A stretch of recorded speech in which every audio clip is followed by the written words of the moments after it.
It's Dusty and Jeremy coming at you. Wanting to talk to you about the challenge, where we're at, where we're going, things that are coming up, all that good stuff.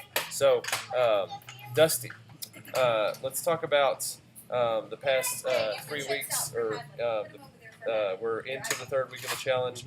So let's talk about the past 3 weeks, how the feedback you've been getting, feedback I've been getting, and maybe some new challenges that we want to throw towards folks as we settle in to the challenge.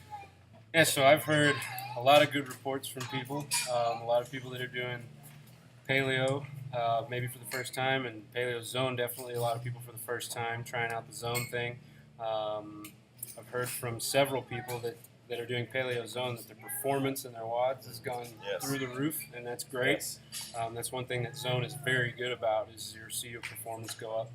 I don't know, have you heard from, what have you been hearing? So I've heard some negatives. I've heard some of the typical what I would call the withdrawal symptoms when folks get out of grains or go away from dairy.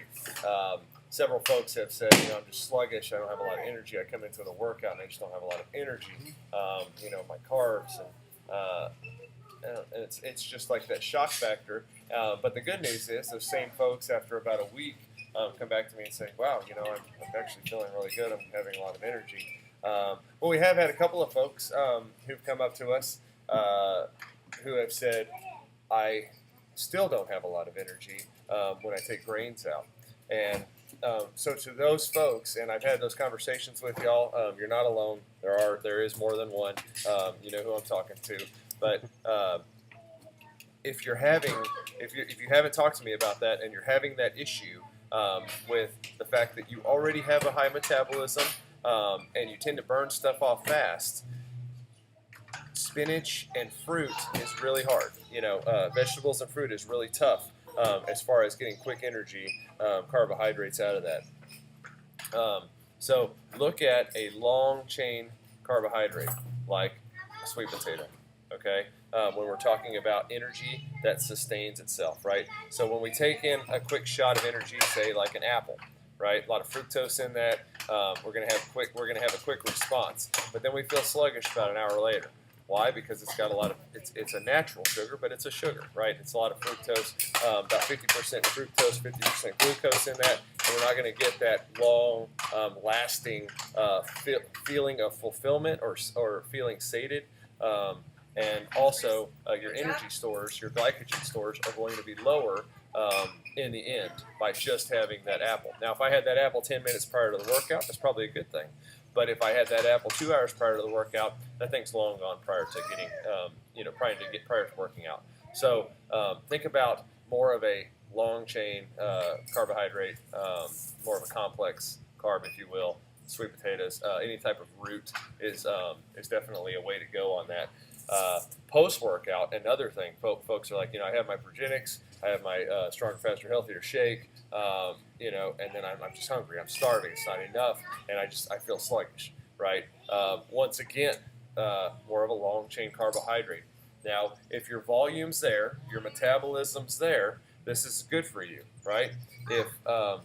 If you're already feeling good, you're already feeling sated, we want to limit that starch, right? So this isn't everybody go wild on sweet potatoes and let's go see if we can empty the shelves at HEB of the sweet potato. That's not what this is. I'm talking to a few specific folks right here where I'm saying let's get 2 to 3 servings of starches in your diet throughout the rest of this challenge, and let's see. You've gone strict paleo. We know that we've gone the cold turkey as far as taking the grains and dairy out of it. Now let's introduce a little higher level of starch and see if that helps us, right? Another thing I would throw at you is fat. That's a big one, okay? Not getting enough fat, okay? Especially, I'm talking to that same population where your volume is there, your volume of working out, your volume of activity level in your life is there, your metabolism's there. Maybe you need to up your fat, right? Your body needs a different source of fuel because you're not getting it through the grains anymore. And fat is another one, right? So we can get those fat stores up. We're talking polyunsaturated fats here. I'm not talking about bacon grease. I'm talking about a polyunsaturated fat, coconuts, coconut oil, olive oil, almonds, almond milk, more of on the organic side, more of a pure almond milk. Make sure you don't get the sweetened vanilla. Chocolate is great, but I definitely not recommend it for the challenge. So going with an almond milk or something like that, getting a good polyunsaturated fat in your diet as well, going to make you feel more sated, and it's also going to give you a different type of energy store to pull from, especially when we get into those 10 to 20 minute workouts where you're going to need to draw from somewhere else other than your ATP and your glycolytic stores. So, what else, Dusty? Yeah, so I'm glad you talked about sort of that first week and sometimes into the second week kind of adjustment. A lot of people call it the paleo flu. You kind of just feel drained, and it's your body just naturally adjusting to the new fuel you're giving it. But so we're in the third week of the challenge now.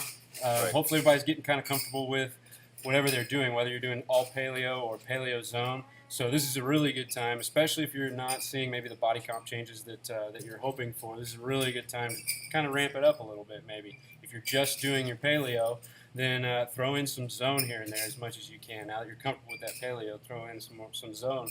And hopefully you'll get some of those performance results like we talked about earlier. Your performance will go up, and you might get some of those body comp results you're looking for. If you've been doing paleo zone, maybe focus on getting your carbs mostly from veggies instead of eating a whole bunch of fruit throughout the day. Or maybe if you are using honey as a sweetener, like every day, or maple syrup, or the agave nectar. If you're using that every day, maybe space it out a little bit. Use it every other day, every third day, something like that. Just try to take some more of that sort of insulin load off your body. But yeah, so this is a really good time to just try to ramp it up and take it to that next step, that next level. Excellent. Speaking of taking it to that next level, we've got something to talk to y'all about. All right, so we are going to have a challenge and a challenge. Yeah, that's right, challenge and a challenge. So we're having a 6-week challenge going on. We're ending week 3. And we talked about it in that first video about how there's going to be other things throughout the challenge going on. Now that we've had 3 weeks to get used to this Paleo Zone diet and we're settling in, we're going to throw another thing your way. It's going to be an exercise-based challenge, and volume is going to pay off here. Starting on Monday morning at 6 a.m. and ending on Friday at 8 p.m. next week. What are those dates? We will have as many reps as possible of body weight sled pushes. That's the challenge. So from starting next Monday, the 14th, and ending next Friday, the 18th, Monday morning at 6 a.m., Friday evening at 8 p.m., at that point in time, the person with the most sled pushes for the week wins this right here, right? 1 bottle of Extreme Execute chocolate, right? So that's what you're going to win, right? We've got a demo video coming your way. We're going to go to that right now. All right, Jeremy and Dusty, we're going to demo y'all the dog sled push. Okay, so the prescribed weight for the dog sled is going to be your body weight that you weighed in with for the challenge. Okay, so I weighed in at 205. That's what I've got on the sled here. I've got a 100-pound sled, and I've got another 105 pounds of uppers on top of it.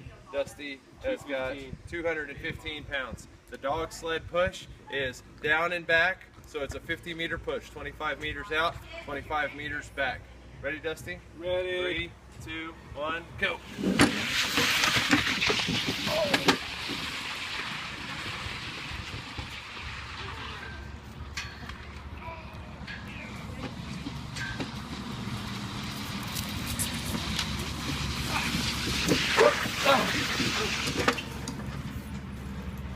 Get some.